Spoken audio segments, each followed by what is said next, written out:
आज हम चर्चा करेंगे कि आयुष्मान आरोग्य मंदिर सब सेंटर का जो हम लोग चेकलिस्ट यूज करते हैं, चाहे वो कोबो लिंक पर हम उसको फिल करते हो, चाहे फिजिकली एक्सेल शीट पर हम फिल करते हैं, तो उसमें हमें कहाँ कहाँ एन ए देना है, कहाँ कहाँ नॉन अप्लीकेबल देना है। इसमें जनरली गलतियाँ क्या हो रही है कि वो सर्विस पैकेज हम दे नहीं रहे हैं या हमारी ट्रेनिंग नहीं हुई है, तो हम वहाँ जीरो कंप्लायंस कर रहे हैं। जीरो कंप्लायंस देने से ये हो रहा है कि हमारी स्कोरिंग तुरंत डाउन हो जा रही है, हमारा जो परसेंटेज है तुरंत डाउन हो जा रहा है। तो हमें वहाँ पर जीरो कंप्लायंस ना देकर वहाँ पर एन ए करना है। एन ए का ऑप्शन, वहाँ पर 4 ऑप्शन 0, 1, 2 और एन ए रहेगा, तो एन ए का ऑप्शन देना है। तो अब हम देखेंगे कहाँ कहाँ पे एन ए करना है। सबसे पहले हम स्पेसिफिक मेजरेबल एलिमेंट की बात करें तो जैसे एरिया ऑफ कंसर्न ए में 2 मेजरेबल एलिमेंट होता है, A1 और A2। तो A1 में मेजरेबल एलिमेंट A1.8 में आई का डिस्क्रिप्शन है, चेक पॉइंट से वहाँ एन ए करना है।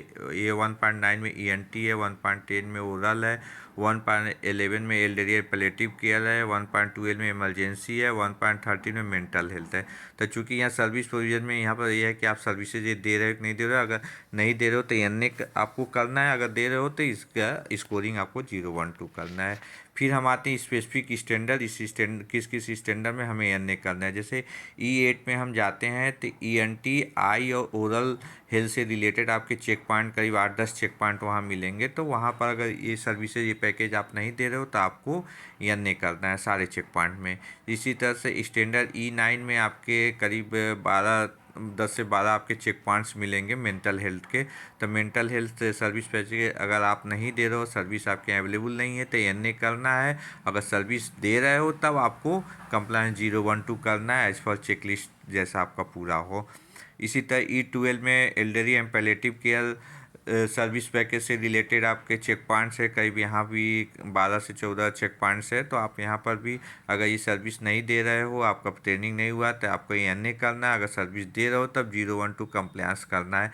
यहाँ 10 और 12 चेक पॉइंट में आपको एन ए करना है। फिर आपको E17 में आपको दिखेगा इंटरनेटल केयर, मतलब डिलीवरी पॉइंट। अगर आपका सब सेंटर आयुष्मान आरोग्य मंदिर है तब तो आपको यहाँ कंप्लायंस करना है। अगर डिलीवरी नहीं होती है, डिलीवरी पॉइंट नहीं है, तो आपको कंप्लायंस एन ए करना है, नॉट अप्लीकेबल करना है। ये आप 7 पैकेज पे जा रहे हो या 12 पैकेज पे जा रहे हो, इससे ये डिपेंड नहीं करता है। आप अगर डिलीवरी पॉइंट है तो E17 पर कंप्लायंस करेंगे, डिलीवरी पॉइंट नहीं है तो E17 पर आप कंप्लायंस नहीं करोगे।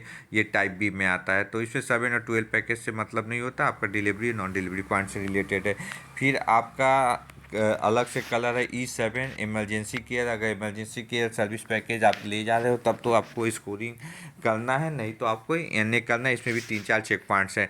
इसमें एक चीज़ मैं बताना चाहूँगा कि आप भले ही सर्विस पैकेज इमरजेंसी केयर नहीं ले जा रहे हो, लेकिन आपको इमरजेंसी दवाइयाँ रखनी है, इमरजेंसी ट्रे बना कर रखना है, क्योंकि कोई भी इमरजेंसी पेशेंट आपके पास आ सकता है। तो उसको मैनेज करने के लिए इमरजेंसी दवाइयों की उपलब्धता आपके पास होनी चाहिए। तो इस तरह से आप स्कोरिंग करेंगे, चाहे कोबो लिंक पर, चाहे फिजिकली आप एक्सेल शीट पर जब स्कोरिंग करते हो, तो इस तरह से ही आपको स्कोरिंग करना है।